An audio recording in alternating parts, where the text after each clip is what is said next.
Hi everyone. For today's video, shower time ng mga pusa.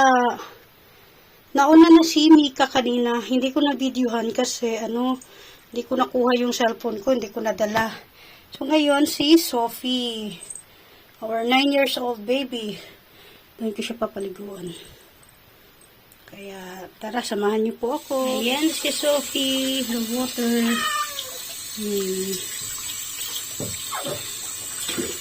Ingat na lang tayo, baka para di malagyan ng tubig yung tenga nila. Ayan.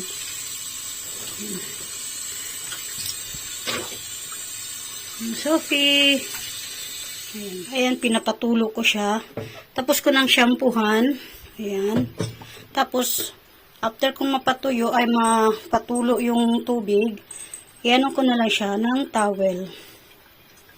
Ayan. Tapos, dadalhin sa balcony. Magpapaano na lang sila doon sa balcony, magpapatuyo. Next, si Casper. Ayan nga pala, si Mika guys. Hindi ko na-videohan kanina. Nakalimutan ko yung nakalimutan ko yung cellphone ko.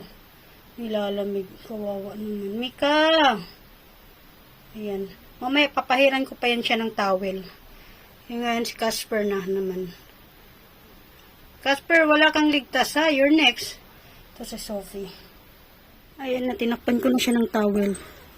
Medyo din na siya giniginaw. Dinadry ko na rin siya.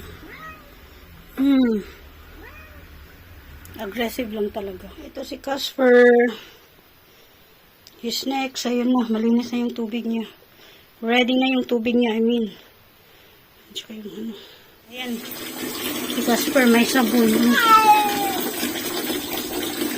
Maingay. Parang si Daniela to paliguan. Sobrang lakas ng boses. Maingay. Unlike kay Sophie at saka kay Mika, tahimik lang sila maliligo.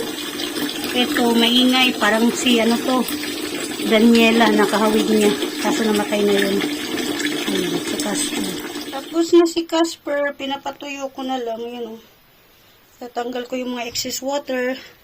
Tapos tatawilan ko. Dry ko siya ng towel. Wait ba? Ayan. Ayan. Pag natawilan na, medyo kalmado na sila. So, hayaan ko na lang sila magpatuyo sa balcony. Mainit naman. Ayan. Iwan ko na lang sila sa balcony. No? Casper. That's all for today. Thank you for watching. Kalmado na siya pag pag natawilan sila, lagyan sila ng towel.